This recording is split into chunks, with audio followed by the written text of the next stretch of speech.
साल 2000 में ब्रिटिश मूल की 17 साल की एक विदेशी लड़की अपने चंद दोस्तों के साथ भारत घूमने आई थी। भारत में जब वो लड़की एक फैशन शो देखने पहुंची तो उस पर एक फिल्म मेकर की नजर पड़ी और यहीं उसे फिल्म मिल गई। एक ट्रिप के लिए भारत आई वो लड़की लगातार फिल्मों में आते हुए फिर कभी विदेश नहीं लौटी और यहीं शादी कर बस गई। वो लड़की कोई और नहीं बल्कि मशहूर एक्ट्रेस और खूबसूरत अदाकारा कटरीना कैफ। भारत की बार्बी डॉल कहे जाने वाली कटरीना आज किसी परिचय की मोहताज नहीं है। हालांकि यहाँ तक पहुँचने का उनका सफर कठिनाइयों और संघर्षों से भरा रहा। होश संभालने से पहले ही कटरीना कैफ के पिता ने उनके 6 भाई बहनों और मां को ठुकरा दिया। ऐसे में सबकी जिम्मेदारी मां ने अकेले एक देश से दूसरे देश में काम करने की तलाश करते हुए उठाई। कटरीना न कभी स्कूल जा सकी और न कोई सुख सुविधा मिली। फिर जब 14 साल में उन्होंने अपने हुनर से ब्यूटी पेजेंट जीता तो कामयाबी का सफर शुरू हुआ। आज कटरीना कैफ के 40वें जन्मदिन के खास मौके पर आपको इस खूबसूरत अदाकारा की एक्ट्रेस बनने की फिल्मी कहानी हम बताने जा रहे हैं। दरअसल कटरीना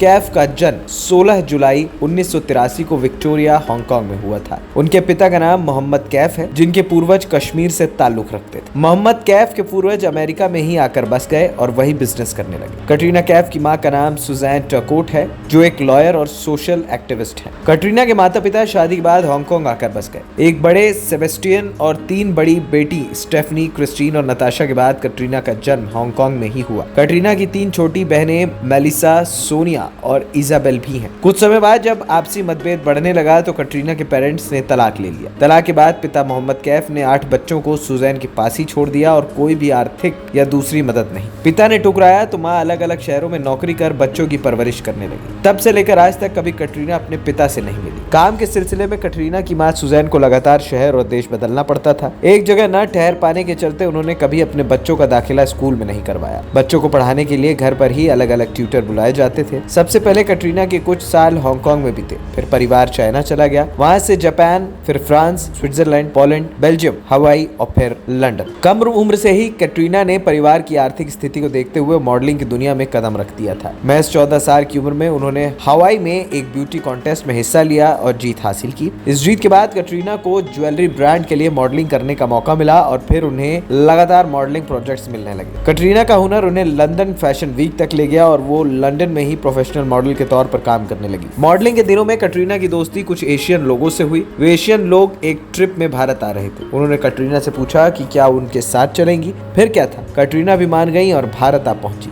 भारत आकर कटरीना मुंबई में हो रहे एक फैशन शो में पहुंची। इस शो में कटरीना पर फिल्म मेकर कैजाद गुस्ताद की नजर पड़ी। उन्होंने उसी शो में कटरीना को फिल्म ऑफर दी। वो 2003 में रिलीज हुई फिल्म बूम थी। इसमें कटरीना ने सुपर मॉडल रीना का रोल प्ले किया था। फिल्म में उनके साथ अमिताभ बच्चन, गुलशन ग्रोवर, जैकी श्रॉफ भी लीड रोल में नजर आए थे। फिल्म में कटरीना ने गुलशन ग्रोवर के साथ इंटीमेट सीन्स भी किए थे। पिता के जाने के बाद से ही कटरीना अपनी मां सुजैन टर्कोट का सरनेम ही इस्तेमाल करती आई थी, लेकिन फिल्मों में आने के लिए उन्होंने पिता का सरनेम इस्तेमाल किया जिससे लोग इसे आसानी से प्रोनाउंस कर सके। साल 2011 में मुंबई मिरर को दिए हुए एक इंटरव्यू में जैकी श्रॉफ की पत्नी आयशा श्रॉफ ने कटरीना पर चौंकाने वाले खुलासे किए। उनका कहना था कि कटरीना के पिता की कोई पुख्ता जानकारी नहीं थी तो हमने उसके लिए एक पहचान बनाई। वो एक खूबसूरत नौजवान विदेशी लड़की थी। हमने भारतीय जनता के लिए उसे कश्मीरी पिता का नाम दे दिया। हमने उसे कटरीना काजी नाम दिया था, लेकिन ये नाम बेहद धार्मिक लग रहा था। उस समय क्रिकेटर मोहम्मद कैफ काफी पॉपुलर थे तो हमने उसके पिता का नाम मोहम्मद कैफ कर दिया और उसका कटरीना कैफ। हालांकि आयशा श्रॉफ ने बयान सामने आने पर कटरीना ने इसका विरोध किया और कहा कि ये बेहद हर्टफुल है। बता दें कटरीना की पहली फिल्म बूम की प्रोड्यूसर आयशा श्रॉफ ही थी। फिल्म फ्लॉप होने से इसमें लगे 18 करोड़ रुपए डूब गए।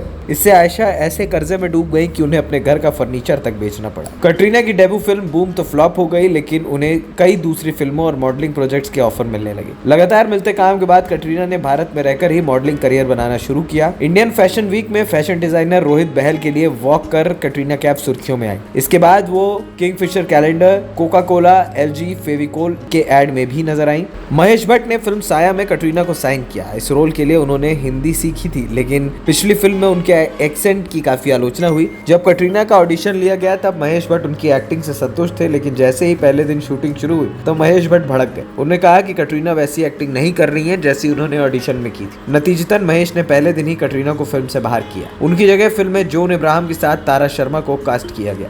बॉलीवुड में काम न मिलने पर कटरीना ने तेलुगु फिल्म मल्लीश्वरी में काम किया। इस फिल्म के लिए कटरीना 7.5 लाख रुपए फीस चार्ज कर साउथ की हाईएस्ट पेड एक्ट्रेस बनी। इस फिल्म के लिए कटरीना को फिल्म फेयर में साउथ की बेस्ट एक्ट्रेस के लिए नॉमिनेट किया गया। अगले साल कटरीना फिल्म सरकार में अभिषेक बच्चन की गर्लफ्रेंड के रोल में दिखी। मॉडलिंग के दिनों में कटरीना की दोस्ती सलमान खान की बहन अलवीरा के साथ हुई। दोस्ती बढ़ने के बाद अलवीरा ने कटरीना को सलमान की बर्थडे पार्टी में इनवाइट किया जो उनके घर पर हो रही थी। जब कटरीना उनके घर पहुंची तो सलमान अचानक बिना शर्ट पहने कमरे से बाहर आ गए। सलमान को शर्टलेस देखकर कटरीना जोर जोर से हंसने लगी। कटरीना भारत में नई थी और नहीं जानती थी कि सलमान एक सुपरस्टार है। कटरीना को हंसता देख सलमान ने सफाई में कहा कि मैं बस नहा कर ही निकला हूँ, मुझे नहीं पता था, मेहमान पहले ही आ चुके हैं और मेरा इंतजार कर रहे हैं। इसके बाद पार्टी में दोनों की छोटी सी बातचीत दोस्ती हो गई। कुछ समय बाद ही सलमान ने कटरीना को अपनी अगली फिल्म मैंने प्यार क्यों किया का ऑफर दे दिया। फिल्म में मॉडल बनी कटरीना को सलमान के साथ ने देश भर में पहचान दिला दी और यहीं से उनके करियर की दूसरी पारी शुरू हुई। आगे कटरीना हमको दीवाना कर गए, नमस्ते London, welcome, partners, Singh is king, अजब प्रेम की गजब कहानी और राजनीति जैसी हिट फिल्मों में नजर आई। साथ काम करते हुए कटरीना और सलमान नजदीक आ गए। दोनों एक दूसरे के लिए बेहद सीरियस थे। कटरीना ने खुद भी माना है कि ये उनकी जिंदगी का पहला सीरियस रिलेशनशिप था। 2007 में जब काले हिरण के शिकार के मामले में सलमान जेल गए तो कटरीना उनके लिए दुआ करने अजमेर शरीफ गई। दोनों ज्यादातर समय साथ बिताते थे। जब भी सलमान को किसी काम से बाहर जाना होता था तो वो अपने वफादार बॉडीगार्ड शेरा को कटरीना के लिए तैनात करते थे। धूम 3 की रिलीज से पहले तो आमिर ने ये तक कह दिया था कि वो सलमान और कटरीना को शादी करते देखना चाहते हैं, लेकिन समय के साथ कटरीना और रणबीर कपूर करीब आए और उन्होंने सलमान को छोड़ दिया। अलग होने के बावजूद सलमान और कटरीना टाइगर जिंदा है, भारत जैसी फिल्मों में साथ नजर आते रहे। साल 2007 की फिल्म नमस्ते लंदन में कटरीना अक्षय के साथ नजर आई। फिल्म के डायरेक्टर विपुल अमृतशाह जब फिल्म बनकर तैयार हुई तो विपुल ने कटरीना को फाइनल फिल्म देखने के लिए बुलाया। फिल्म दिखाकर विपुल ने पूछा कि उन्हें कैसी लगी तो कटरीना ने कुछ नहीं कहा, चुपचाप वहां से घर चली गई। कटरीना को फिल्म बिल्कुल पसंद नहीं आई थी। उन्हें लगा कि इस फिल्म के बाद उनका करियर बर्बाद हो जाएगा। ऐसे में उन्होंने भारत छोड़ने के लिए सामान पैक करना भी शुरू कर दिया। कुछ समय बाद विपुल के असिस्टेंट ने कटरीना को कॉल किया और कहा कि आपके बिना जवाब दिए जाने से विपुल जी नाराज हो गए हैं। कटरीना ने सुनते ही विपुल को कॉल लगाया और फिल्म की झूठी तारीफ करने लगी। उन्होंने रिलीज तक भारत में ही रुकने का फैसला किया। जब फिल्म रिलीज हुई तो कटरीना की सारी गलतफहमियां दूर हो गईं क्योंकि ये फिल्म जबरदस्त हिट रही थी। वहीं सलमान से अलग होने के बाद कटरीना का नाम रणबीर कपूर से जुड़ा। 2013 में स्टारडस्ट में छपी एक वैकेशन फोटो से उनका रिश्ता कंफर्म हुआ। प्राइवेट वैकेशन की तस्वीर सामने आने पर कटरीना ने भड़कते हुए इस पर रिएक्शन दिया था। कुछ समय बाद दोनों लिव इन में रहने लगे और शादी की खबरें लगातार सामने आने लगी। इसी बीच एक बार करीना कपूर रणबीर के साथ करण जौहर के शो कॉफी विद करण में पहुंची। करण ने रैपिड फायर राउंड में करीना से पूछा कि वो किस एक्ट्रेस के साथ गे एनकाउंटर कर सकती हैं। इसके जवाब में करीना ने कहा कि वो अपनी भाभी कटरीना के साथ गे एनकाउंटर करने में कंफर्टेबल रहेंगी। करीना के इस बेबाक जवाब से रणबीर और कटरीना की शादी की खबरों पर मुहर लग गई, लेकिन फिर 2016 में अचानक दोनों अलग हो गए। ANP टाइम्स की रिपोर्ट।